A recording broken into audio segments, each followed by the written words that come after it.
बिस्मिल्लाहिर्रहमानिर्रहीम। आज का जो हमारा टॉपिक होगा वो सारा ओरल मेडिसिन के BCQs के ऊपर डिपेंड करेगा। ओरल मेडिसिन जो है वो हमने पीछे पेरियोडोंटोलॉजी में भी कुछ BCQs इसके डिस्कस किए थे, लेकिन अभी का जो टॉपिक होगा वो सारा का सारा हमारे पास क्या होगा, सारा का सारा ओरल मेडिसिन के BCQs के बारे में होगा। और इसमें हम कुछ ऐसे टॉपिक्स भी डिस्कस करेंगे जैसे पैचिट डिसीज़ वगैरह हो गए, तो उनके हम लोग मेन पॉइंट्स भी डिस्कस करेंगे। ठीक है। अच्छा, सबसे पहले हमारे पास आपको तो पता होना चाहिए वेजिकल और बुला में क्या डिफरेंस है। जो वेजिकल है वो हमारे पास सेम फ्लूइड फिल लीजन है जो हमारे पास अप टू 5 mm होगा या लेस देन 5 mm होगा। ठीक है।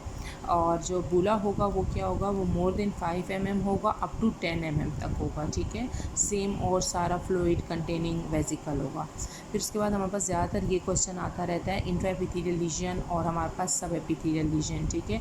इसके नाम हैं बुक में, वो आप लोग रख लें कि हमारे पास सब एपिथेलियल कौन से हैं और इंट्रा एपिथेलियल कौन से हैं। जो इंट्रा एपिथेलियल होते हैं वो क्या होते हैं, वो हमारे पास विद इन द एपिथेलियम जो होते हैं। ठीक है, ये वो होते हैं। और जो सब एपिथेलियल लीजन होते हैं वो क्या होते हैं, between epithelium and lamina propria, या हम उसे क्या कह सकते हैं, कनेक्टिव टिश्यू सिंपल। ठीक है। अच्छा, ज़्यादातर जो BCQs आता है इंट्रा एपिथेलियल लीजन जब पूछा जाता है तो हम लोग फेम्फिगस के बारे में आता है। ठीक है। अच्छा, अगेन हम अभी थोड़ा बहुत जो डिस्कस करेंगे वो फेम्फिगस के बारे में करेंगे। सबसे पहले तो आपको ये पता होना चाहिए कि ये क्या है। ये ऑटो इम्यून डिजीज़ है जो कि हैला एसोसिएटेड डिजीज़ है। ठीक है। दूसरा हमारे पास इसमें क्या होते हैं, इसमें जो एंटीबॉडीज़ जो प्रीडोमिनेंटली पाए जाते हैं, ठीक है, उसमें क्या कौन से वाले होते हैं, IgG पाए जाते हैं। लेकिन IgG की कौन सी फॉर्म पाई जाती है, IgG4 क्लास जो होती है वो हमारे पास पाई जाती है। ठीक है। इसमें जो इम्पॉर्टेंट है वो क्या है, अगेन इसमें क्या होगा, रेड अल्सरेशन होगी। ठीक है। और पॉजिटिव निकोल्सी साइन होगा। ठीक है। दूसरा इम्पॉर्टेंट क्या है, अगर ये पैथो के पेपर में आता है तो आप लोगों के लिए इम्पॉर्टेंट है कि तो बस स्टोन अपेयरेंस। ठीक है। और जो दूसरा है वो क्या है, टेजिन सेल। ठीक है, ये आपने याद रखना है। ट्रीटमेंट क्या है, प्रेडनिसोलोन है। फिर अगेन हमारे पास दूसरा जो आता है वो कौन सा है, हमारे पास म्यूकस मेम्ब्रेन पेम्फिगॉइड के बारे में, जिसे हम लोग क्या कह रहे हैं, जिसके हमारे पास ट्रीटमेंट आप अच्छा, इसकी ट्रीटमेंट याद रखनी है। दूसरा इसमें क्या करना है, आपको पता होना चाहिए कि ये क्या होता है, मोस्टली माउथ और आइज़ में होगा। ठीक है। और दूसरा हमारे पास इसमें क्या है, इसमें भी पॉजिटिव निकोल्सी साइन होगा। ठीक है। इसके जो म्यूकस मेम्ब्रेन पेम्फिगॉइड है वो सबसे ज़्यादा आपके साथ जो सिनेरियो होगा या कोई भी चीज़ होगी उसमें डिस्क्यूमेटिव जिंजिवाइटिस का जिक्र हुआ होगा। ठीक है। तो ये भी याद रखना, आइज़ और माउथ का जिक्र हुआ होगा। ठीक है। और ये हमारे पास क्या होते हैं, ये हमारे पास ये भी ब्लिस्टर टाइप के होते हैं, लेकिन ये ज़्यादातर कहाँ पे पाए जाते हैं, म्यूकस मेम्ब्रेन ऑफ माउथ और आइज़ में। ठीक है। फिर उसके बाद हमारे पास अगला आता है एरिथमा मल्टीफॉर्म के बारे में। इसमें क्या होगा, नेगेटिव निकोल्सी साइन होगा। ठीक है। इसकी ट्रीटमेंट हम क्या करेंगे, एसाइक्लोविर देंगे। ठीक है। और इसमें जो मोस्टली आपने याद रखना है, ये क्या होती है, ये हमारे पास कोई भी सिनेरियो आएगा कि एक पेशेंट है उसको हाइपर सेंसिटिविटी हुई या इस तरह करके, तो आप समझ लेना एरिथमा मल्टीफॉर्म है। ठीक है। और ये जो सबसे ज़्यादा मेजरली जो मेजर एरिथमा मल्टीफॉर्म है वो किसके साथ रिलेट करता है, ये पूछा जाता है, तो स्टीवन जॉनसन सिंड्रोम के साथ। ठीक है। और ये कौन सी हाइपर सेंसिटिविटी होती है, टाइप 3 हाइपर सेंसिटिविटी होती है। इसके बाद जो आपको याद रखना है वो क्या है, हमारे पास एडल्ट लीनियर IgA डिजीज़। ठीक है। इसमें क्या होगा, इसमें सेम अगर सिनेरियो वगैरह आते हैं, लेकिन स्किन रैश की बात की जाती है और एन्यूलर पैटर्न के बारे में बात की जाती है, तो आप फ़ौरन समझ लेना ये क्या है, एडल्ट लीनियर IgA डिजीज़ है।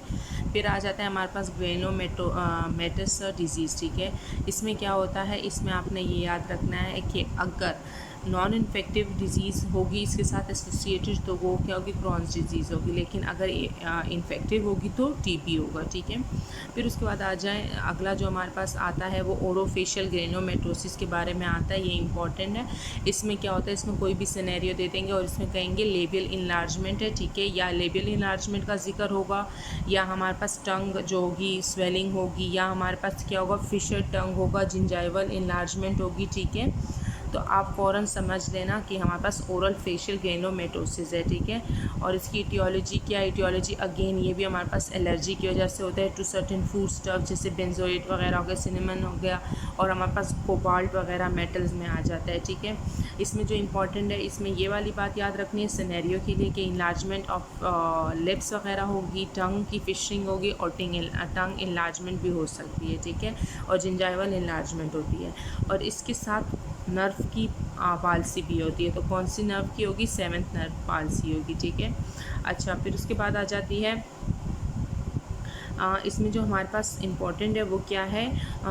ये हमारे पास इसमें कोबल स्टोनिंग होती है, ठीक है, ये याद रखना है। और लिप इन्लार्जमेंट और टंग इन्लार्जमेंट वगैरह इसके जो पॉइंट्स है जो कि आपको फ़ौरन वो करेगा कि हाँ ये हमारे पास क्या है? ओरोफेशियल ग्रेनुलोमेटोसिस है। जो नेक्स्ट जो है वो हम पास आपको क्या याद रखना है? सार्कोइडोसिस। सार्कोइडोसिस में कौन सा सिंड्रोम होता है? हेयरफोर्ड सिंड्रोम जो होता है वो इसके साथ हमारे पास क्या है? एसोसिएटेड है। अच्छा, ये सिंड्रोम में होता क्या है, ठीक है? या तो डायरेक्ट ये पूछ लेंगे या तो हमारे पास कोई भी सिनेरियो बना के दे देंगे कि हमारे पास क्या है। असल में इसमें इन्फ्लेमेशन होती है पैरोटिड ग्लैंड वगैरह की, और यूवियाइटिस हो जाता है, ठीक है। तो इसमें क्या कह देंगे? पेशेंट है with salivary and lacrimal swelling होगी, ठीक है, और क्या होगा? फेशियल पाल्सी होगी और यूवियाइटिस होगा। तो आप फ़ौरन समझ जाना हाँ ये तो हेयरफोर्ड सिंड्रोम की बात कर रहे हैं या हमारे पास सार्कोइडोसिस की बात कर रहे हैं। फिर इसके बाद हमारे पास आ जाता है नेक्स्ट कि हमारे पास ड्रग इंड्यूस ओरल अल्सरेशन के बारे में, ठीक है। तो सबसे पहले आपको याद रखना है जो लाइकन प्लानस है वो मोस्टली एनसिड्स की वजह से होता है, और फेम्फिगस किसकी वजह से? ACE इनहिबिटर्स, मोस्टली यही दो पूछे जाते हैं।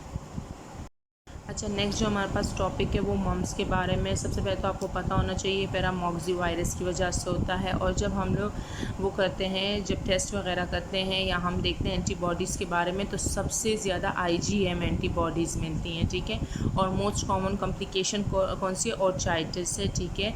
और हीमोलाइटिक एनीमिया। एनीमिया के बारे में पूछेंगे तो कौन सा एनीमिया इसके साथ एसोसिएटेड है? Haemolytic anaemia.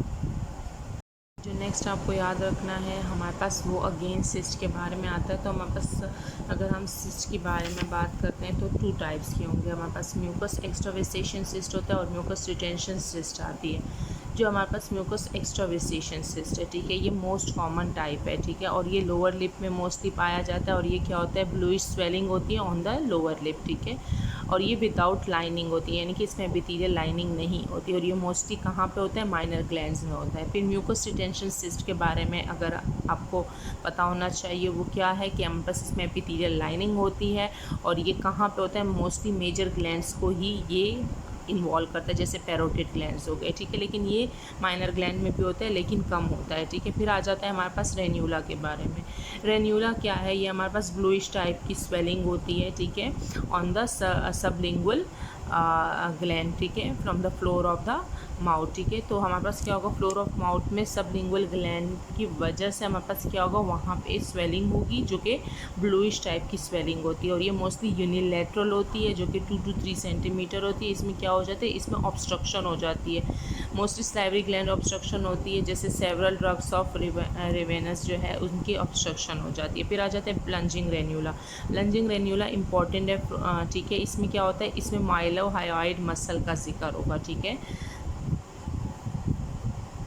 अच्छा, जो नेक्स्ट आपको पता होना चाहिए वो क्रोनिक सेलेडिनाइटिस के बारे में, जिसके लिए हम लोग क्या करते हैं? सियालोग्राफी करते हैं। अच्छा, क्रोनिक सेलेडिनाइटिस सिरोसिस के जो हमारे पास एंड स्टेज होता है उसे कटनर ट्यूमर कहते हैं। ये हमारे पास क्या होता है? ये मेलिग्नेंट नहीं होता, ये बिनाइन ट्यूमर होता है, ठीक है। फिर उसके बाद हमारे पास जो पेशेंट अगर आ जाए, ठीक है, आपके पास और लाइकन प्लानस का है, ठीक है, और उसको समटाइम जीरोस्टोमिया भी होता है, तो वो उस जीरोस्टोमिया को फॉल्स जीरोस्टोमिया कहते हैं, ठीक है। जैसे वो ट्रीट हो जाएगा तो वो कंडीशन जो होगी वो खुद ब खुद ठीक हो जाएगी। हमारा जो नेक्स्ट टॉपिक है वो क्या होगा? हमारे पास सिजोगरेन सिंड्रोम के बारे में। सिजोगरेन सिंड्रोम हमें पता है प्राइमरी सिजोगरेन, सेकेंडरी सिजोगरेन सिंड्रोम, ठीक है। प्राइमरी में क्या होता है? मोस्टली रिनॉट फिनोमेना जो होगा वो सेकेंडरी के साथ नहीं होगा, वो प्राइमरी के साथ होगा, ठीक है। फिर उसके बाद हमारे पास आ जाता है जो ग्रीन सिंड्रोम है, उसमें क्या हो जाता है, सलाइवा फ्लो जो होता है वो लेस हो जाता है अप टू 0.2 ml, ठीक है, लेकिन नॉर्मल 1 to 2 ml है, ठीक है। फिर हम लोग क्या करते हैं इसके लिए, सीजोगिन सिंड्रोम के लिए टेस्ट कौन सा करते हैं, स्क्रीमर्स टेस्ट कहते हैं, ठीक है। इसमें हम लोग क्या करते हैं, टेयर प्रोटेक्शन देखते हैं, लेकिन जो हमारे पास अगर टेस्ट का पूछा जाएगा तो आप ये लगाओगे, लेकिन अगर हमारे पास उसके डायग्नोसिस की बात की जाती है या बेस्ट उसके बारे में बात की जाती है तो कौन सा है, लेबियल सलाइवरी ग्लैंड बायोप्सी है, ये आपने याद रखना, ये BCQs आता रहता है इससे। और सियालोग्राम भी करते हैं, सियालोग्राम में ये क्या नज़र आता है, स्नो स्टॉर्म अपीयरेंस इसकी आती है, ठीक है। अच्छा, हमारे पास नेक्स्ट जो है वो क्या है, फैक्टिशियस अल्सर है। फैक्टिशियस अल्सर क्या होता है, जो कि हमारे पास सेल्फ इन्फ्लेक्टेड अल्सर जो होता है उसको हम लोग क्या कहते हैं, फैक्टिशियस अल्सर कहते हैं।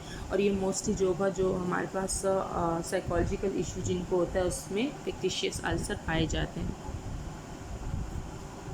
आपको नेक्स्ट क्या याद रखना है कि हमारे पास अगर कोई भी सिनेरियो या कुछ भी इस तरह का आता है कि हमारे पास रिकरेंट एफएस अल्सर हो रहे हैं, रिकरेंट कैंडिडोसिस हो रही है, ठीक है, तो हमने उसका कौन सा इन्वेस्टिगेशन करना है कि हमें पता चल जाए, ठीक है। तो हमने क्या करना है, रेड सेल फोलेट लेवल देखना है, ठीक है। उसके बाद हमारे पास HIV पेशेंट है, उसमें एंटीबॉडीज़ कितने टाइम बाद नज़र आएंगी, तो 6 to 8, अगर 6 to 8 ऑप्शन नहीं है तो 12 to 18 वीक्स हम लगा लेंगे। फिर आ जाएगा हमारे पास क्रीम कलर स्पॉट्स हैं, ठीक है, या चीज़ी टाइप के स्पॉट्स हैं ऑन द ओरल म्यूकोजा, तो वो क्या होंगे, 4D स्पॉट्स होंगे। फिर उसके बाद हमारे पास क्या है, उसके बाद नेक्स्ट आता है कि हमारे पास फॉर एग्ज़ाम्पल बर्निंग सेंसेशन हो रही है, मेटेलिक टेस्ट आ रहा है, स्पाइसी फूड खाने से हमारे पास क्या हो रहा है, बर्निंग सेंसेशन हो रही है, ठीक है, या हमारे पास क्या हो रहा है कि पेरिस्थीजिया वगैरह हो रहा है, तो हम समझ जाएंगे ये बर्निंग माउथ सिंड्रोम है। तो सल्फ़र ग्रेन्यूल्स का याद रखना है, सल्फ़र ग्रेन्यूल्स कहाँ पे पाए जाते हैं, एक्टिनोमाइकोसिस में पाए जाते हैं। फिर उसके बाद हमारे पास आ जाता है कि एक सिनेरियो आता है, एक पेशेंट है कि वो उसको पेन हो रहा है जब वो कोई भी चीज़ स्मेल करता है या कोई भी चीज़ को देखता है, खाने की चीज़ को, ठीक है, या खाता है, तो उससे पहले उसको पेन होता है, तो उसको क्या है, ठीक है, तो स्लाइवरी कैल्कुलाई की वजह से हमारे पास उसको ये सब कुछ हो रहा है। नेक्स्ट आपको क्या याद रखना है कि हमारे पास मेन कॉज ऑफ मीडियन रोम्बोइडोसाइटिस क्या है, तो कैंडिडल इन्फेक्शन की वजह से होता है। फिर आ जाता है हमारे पास फेशियल पेन हो रहा है पेशेंट को, ठीक है, और वो पेशेंट जो है वो कैफ़ीन ड्रिंक्स भी ले रहा है, कॉफ़ी वगैरह हो गए, ठीक है, या ये सॉफ्ट ड्रिंक्स वगैरह ले रहा है, ठीक है, और उसको क्या हो रहा है, नोज़िया भी फील हो रहा है और बहुत ज़्यादा पेन जो है वो बहुत ज़्यादा शार्प टाइप है, तो उसको क्या है, माइग्रेन्स हेडेक है, ठीक है। फिर आ जाता है अगला जो है वो लुडविक एंजाइना के बारे में आता है, तो लुडविक एंजाइना हमारे जो पिछली वाली वीडियो थी पेरिडोंटोलॉजी के बारे में जो BCQs था उसमें भी ये डिस्कस काफ़ी हुआ है, तो आप वहाँ भी देख सकते हो। इसमें क्या है कि लुडविक एंजाइना जो है मोस्ट कॉमन कॉम्प्लिकेशन पूछी जाती है, इसकी ट्रीटमेंट पूछी जाती है, और इसमें कोई भी सिनेरियो आता है कि एक पेशेंट है उसको स्वेलिंग है, ठीक है, नेक से नीचे की तरफ यहाँ पे, तो सबलिंगुअली या सब मैंडिबुलर स्पेस में क्या है, स्वेलिंग हो रही है या सेलुलाइटिस है, ये क्या है, सवेयर फॉर्म ऑफ सेलुलाइटिस है, ठीक है, तो उस पेशेंट को क्या है, लुडविक एंजाइना है, ठीक है। अच्छा, इसमें मोस्ट कॉमन जो पूछा जाता है, ये भी पूछा जाता है कि मोस्ट कॉमन कॉम्प्लिकेशन क्या है, कि पेशेंट को रिस्पायरेटरी प्रॉब्लम्स होती है, तो उसके लिए हम लोग क्या करते हैं, ट्रेकियोस्टमी करते हैं, ठीक है। अच्छा, आपको नेक्स्ट क्या याद रखना है, causes of TMJ, most common cause क्या है, किसी ट्रॉमा की वजह से होता है जब डायरेक्ट हिट करेगा, ठीक है। और उसके बाद हमारे पास आ जाता है एंगुलर स्टोमेटाइटिस। एंगुलर स्टोमेटाइटिस जो होती है मोस्ट कॉमनली जो होती है उन लोगों में होगा जो कि डेंचर वगैरह है, वेरे पेशेंट होते हैं, या डेंचर इंड्यूस्ड स्टोमेटाइटिस जिनको होता है, तो उनको एंगुलर स्टोमेटाइटिस भी बहुत ज़्यादा होने के चांसेस हैं, ठीक है। नेक्स्ट आपका जो है वो हेरी ल्यूकोप्लेकिया के बारे में है। हेरी ल्यूकोप्लेकिया मोस्टली वायरल इन्फेक्शन जो कि एप्स्टीन बार वायरस की वजह से होता है, ये इंपॉर्टेंट है। इसमें क्या होता है, रेस प्लाग लाइक वो होती है, अपीयरेंस होती है white colour on the lateral border of the tongue. तो अगर कोई भी सिनेरियो आता है लेटरल बॉर्डर ऑफ टंग की जिक्र होता है, वायरस के बारे जिक्र होता है तो वायरस तो एप्स्टीन बार वायरस हो गया। या कोई पेशेंट है उसके लेटरल बॉर्डर पे हमारे पास वाइट स्वेलिंग है और वाइट प्लाक टाइप की रेस स्वेलिंग है, वो है प्लाक स्ट्रक्चर्स है, तो वो क्या होगा, हेरी ल्यूकोप्लेकिया होगा। और दूसरा हमने क्या याद रखना है, इसमें हमारे पास एक पेशेंट है उसको क्या है, स्वेलिंग हो रही है इन नेक सिंस 2 मंथ्स, उसको कफ आ रहा है, वेट लॉस है, ठीक है, और नॉन टेंडर टू टच है जो स्वेलिंग हो रही है नेक के ऊपर। तो वो पेशेंट किस चीज़ का पेशेंट है, तो वो टीबी पेशेंट है। वेट लॉस का जिक्र हो गया या नाइट स्वेट के बारे में भी बात की, अगर हुई तो भी आप टीवी उसको लगाना। उसके बाद आ जाए हमारे पास जो रेडियोग्राफ के बारे में, अगर हमारे पास बिटवीन रेडियोग्राफी के बारे में पूछा जाता है तो वो मोस्टली हम किसके लिए करते हैं, इंटरप्रॉक्सिमल कैरीज़ के लिए करते हैं। फिर नेक्स्ट जो है वो हमारे पास क्या है कि एक पेशेंट है उसका जो म्यूकोज़ा है वो पेल है, ठीक है, उसके टेस्ट में भी चेंज आ रहा है, और हमारे पास क्या है, उसका हमारे पास जो वो है क्या नाम है, टंग है, उसमें डीपेपिलाइजेशन हो गई है, ठीक है, यानी कि जो हमारे पास पेपिला है वो हमारे पास क्या हो गया, लॉस ऑफ पेपिला हो गया, सिंपल इज़ दैट। तो उसमें क्या होगा, उसमें हमारे पास जाहिर सी बात है आयरन डिफिशिएंसी की वजह से हमारे पास क्या होगा, आयरन डिफिशिएंसी की वजह से वो होगा, ग्लोसाइटिस होगा, ठीक है, और इन्फ्लेमेशन का जिक्र भी होगा, तो आप ये लगा देना। फिर उसके बाद आ जाते हैं गैमा के बारे में। हमें पता है कि साइफेलिस के congenital syphilis, primary syphilis, secondary and that of tertiary. जो टर्शियरी साइफेलिस है उसमें हमारे पास गैमा बनता है।